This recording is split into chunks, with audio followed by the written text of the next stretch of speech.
Hey guys, this is Matt with Easy Concrete Supply.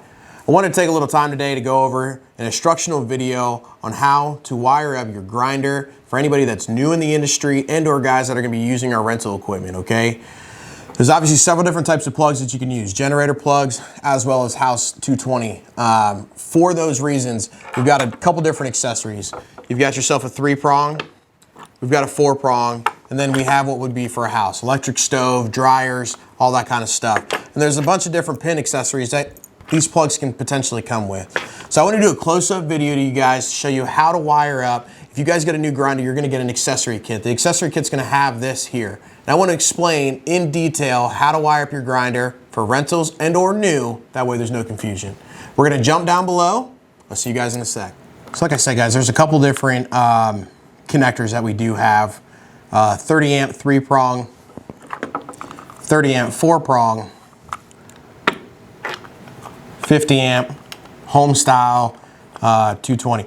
Some generators, older generators, will come with this style, and these upper pins can be different, right? So normally a house is going to have a flat pin style like this, as well as maybe your dryer washer will have these. These are very interchangeable on certain head plugs that you can get.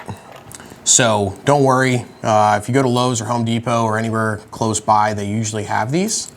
I'm going to be using a sample piece of cable.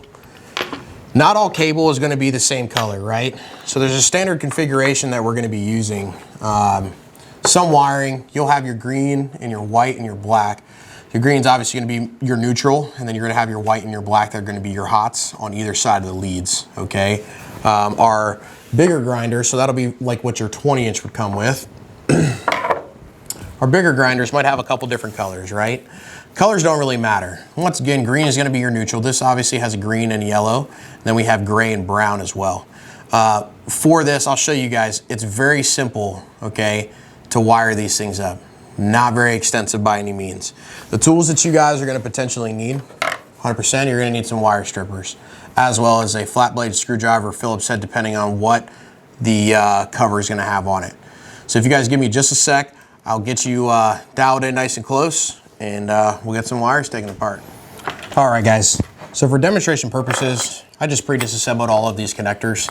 I'm going to do my best to try and keep it in your direction. The camera's in front of me, so it's gonna be a little difficult, but I will try my best. With wiring up your grinder, okay, as you see, this is colored green, right? A lot of guys will do this, as well as a lot of these plugs. I know it's gonna be kind of hard to see, but as you see, this top pin is green, okay? Green goes to green, right? Very simple. So with the installation aspect of this, these are as simple as can be. I went ahead and stripped these wires down already. You're just gonna slip your lead in, okay? There's a set screw on the side here. All you do is tighten up the set screw, and that pin is set, okay?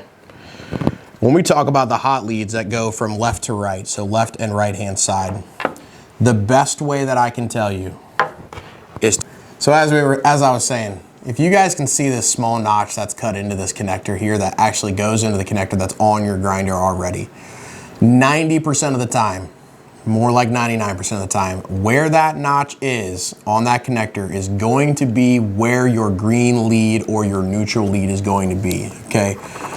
As I said, you can see inside of here, it is adverse to each other, okay? So when we follow that on this connector itself, that green lead is going to be at the top. Your left and your right corresponds to that connector that's on there. If it's brown, white, black, yellow, I don't really care what color it might be. Whatever's corresponding to the connector that goes into the grinder is going to be what's corresponding on this. So if you plug that connector into the grinder, okay, and your gray is on your left and your brown is on your right, your gray is on your left, your brown is on your right, okay? Same thing for these connectors, okay? Vice versa. On these connectors themselves, I'm gonna try to autofocus here, I apologize. This top lead will always have a nipple on it, some type of notch that is on the connector, okay? I know it's a little bit hard to see, but that is where your neutral lead is going to be. Your left and your right or as you're looking at it, your top, your left and your right are going to be corresponding to what your main connector goes into your grinder, okay? Once again, this one is labeled green, so it makes it nice and easy for us. Doesn't matter about color. Your hot leads need to be corresponding to what plugs into the grinder, okay? Same thing for the 3-prong. As you see here, it is green, okay? That pin is green, or the screw is green, I should say. Your green lead is gonna go into here. Your left and your right, which is technically your 2 bottom pins here, are gonna be the same. We run these machines in single phase when we run on generators as well as in the house. So if you're ever on a 4-prong lead, this bottom pin is gonna be non-existent, right? You're just gonna imagine that it's not even there. So when you look at it, your top pin, your left and your right, this bottom lead we're not gonna be using. Even if the connector that's on your grinder, okay, our 25s and our 27s will come with technically 4 wires wired up in here for 3-phase, okay? Don't worry about that. You're gonna be running single phase on your machine. In and of itself, you are only going to be using this guy, and this guy. So once again, your top pin, left and right, corresponding. The colors on this one right here, gray's on the left, brown's on the right, okay? That's what we're gonna be wiring up. I'm gonna do a quick mock-up on one of either the 3-pin as well as the 4-pin, whatever, preferably, whatever's easiest at this point. And then we'll go from there, guys. So give me just a sec, we'll do a mock-up and we'll be done. Alrighty guys, so we're gonna go ahead and do our 4-prong here, 30 amp for the generator itself.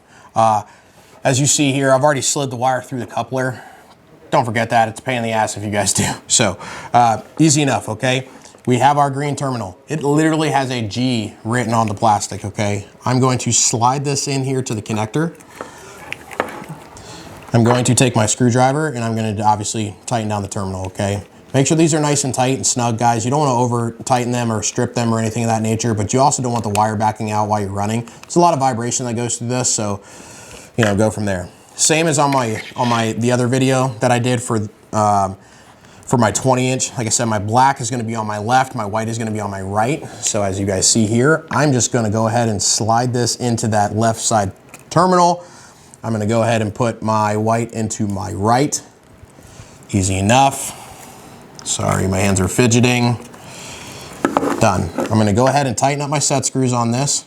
And at this point, after this, we are good to go. Like I said, that bottom pin is non-existent. It is not needed to do what you guys need it for. It's not for, we're not running 3-phase, we're running single phase. If for some instance, okay, you guys get these hot leads crisscrossed, okay? Maybe you mess up a little bit and you flip these back and forth, it's been a long day, whatever. It's very simple. It's not gonna hurt the grinder by any means. Your 2 hot leads, what'll happen, the LED display will turn on, okay? It'll give you some error message, and then what that does, it doesn't recognize it as 220. So the inverter that's on the grinder doesn't recognize it as 220. And this goes for 20-inch, everything up as 220. If that pertains, don't freak out, don't call your sales rep just yet. All you need to do is take these and flip them inverse. So your white will be on this side and your black will be on this side, okay? Not the end of the world. As long as that green neutral is at the top pin, you will be good to go. Other than that, you're gonna go ahead and slide everything together. You'll tighten up all the screws, and now you got yourself a wired connector for your generator. Alrighty guys, thank you so much for tuning in today. I hope this really helps you guys, especially when you're out in the field, you've got a customer standing in the garage waiting for you to get started and you forgot to wire up your grinder for the generator that you might have potentially rented, or it's brand new, something of that nature. Please, don't hesitate to look at this video. That's what it's here for. Once again, this is Matt from Easy Concrete Supply. I hope you guys have a great day. If there's anything you need at all, don't forget to call your sales rep. We're always here to help and make your life a lot easier. Thank you all so much. Have a great day.